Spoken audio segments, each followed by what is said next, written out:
Hi, good? Yes. I'm Evan Mirzai. I'm on Twitter as Evan_Almighty. I'm a writer-producer in Los Angeles. I've been in the business for 10 years. I have an active project in American Pie, the reboot for Peacock and Universal 1440. I have a show on the air at Nat Geo called Origins, The Journey of Humankind as an executive producer. These projects are different because one, American Pie is done as a writer, and the other, Origins, is done as an executive producer. So I'm here to talk to you guys about entertainment and journalism and the Comic-Con. Now, as an executive producer, there's a lot of mixed conceptions on what they do. A lot of like jokes are like people just slap executive producer. I remember a famous joke was in 30 Rock, they're like, just slap executive producer, shut her up. And that's a really common joke that they do almost next to none. Could you break that stereotype a little bit and talk a little bit more about it? Yes, and before I go, I want to tell you The Office is better than 30 Rock. So we have that. An executive producer, it's kind of a catch-all phrase. It means either you bring money to a project and make it happen, or you wrangle a bunch of people and connect a bunch of dots to make it happen. The executive producer is the guy who goes, I like this, I think there's something there, let's whip it into shape. Okay, and as a writer, of course, you write whatever needs to be scripted or written down. It says the name in the title. Yeah, so there's two kinds of writing in Hollywood. There's writing from your heart and writing for your wallet, okay? They have things called open assignments where a studio, like a Paramount or Universal, will say, we'd like a movie about XYZ, okay?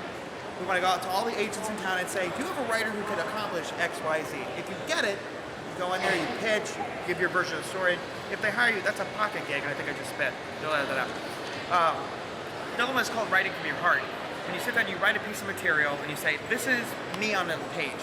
And then you send it out to all the studios. And they go, well, we didn't think about this idea. We like yours, we'd like to make it, hopefully. Almost never happens. Doesn't mean you shouldn't write. You should always go try to make it happen, because if you don't, you never will. So that's basically it. Now, have you ever had an instance where you just said right now, a lot of the writing doesn't come to life? Just a dream project or a project you're super passionate about that didn't see the light of day? Well, I have a dream project, and only because you're a journalist, I'll tell you. There's an announcement that went out 2 days ago called, it's announcing my new feature project called Badass and Blind Eye.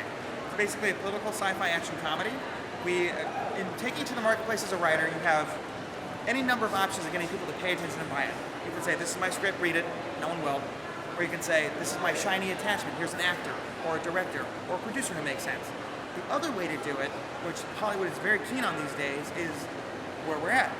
Mining what's called intellectual property, IP, okay? So Star Wars is an IP, X-Men is an IP. I created my own. That's what you have to do in these days, you know? If you want to be seen or taken seriously, you have to be like, it's not just a movie. It's a comic book, it's a video game, it's a TV show, etc. So this announcement went up on Friday, that's my dream project. Now, I'm glad you brought up bringing up new IPs because we live in an age where reboots and bringing up old stuff is almost the new norm. Yeah. Now, I'm going to talk about American Pie a little bit later, but something I wanted to talk about, sure. What you just said, bringing up something new to the table.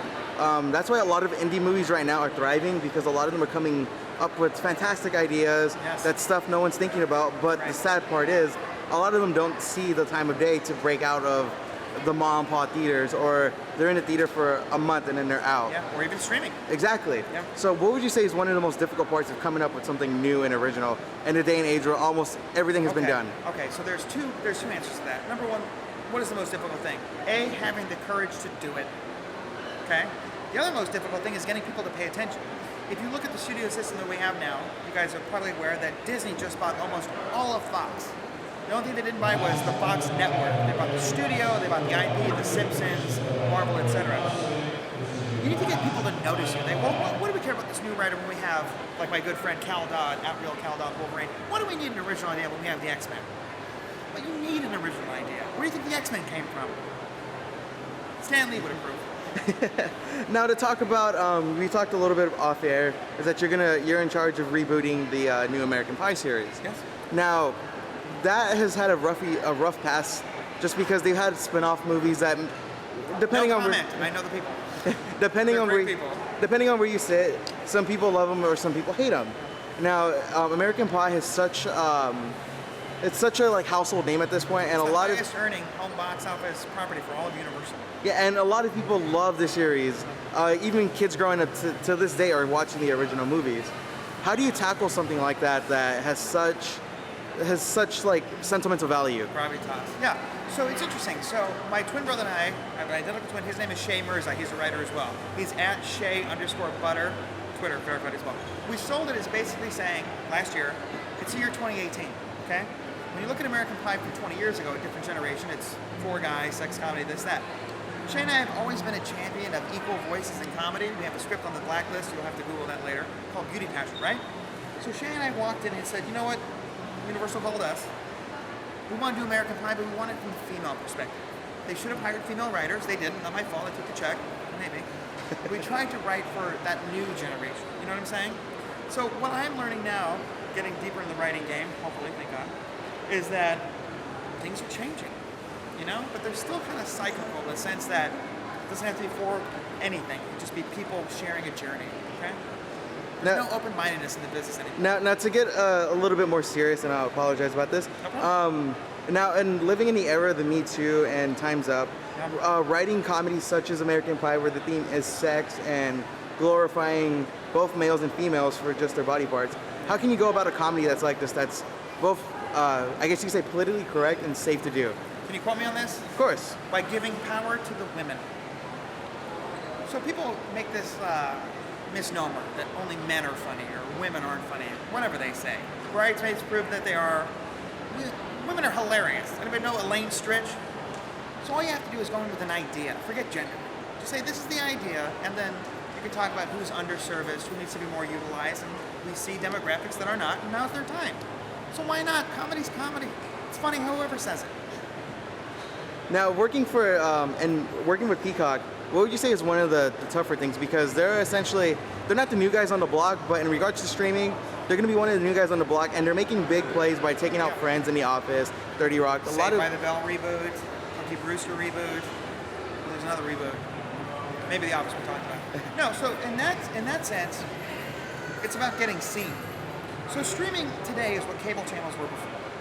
The same thing, you see the same content, it's only how you get it, how you pay for it. The difference is now that Netflix and Amazon have conquered the scene, everyone's like, I gotta get my part too.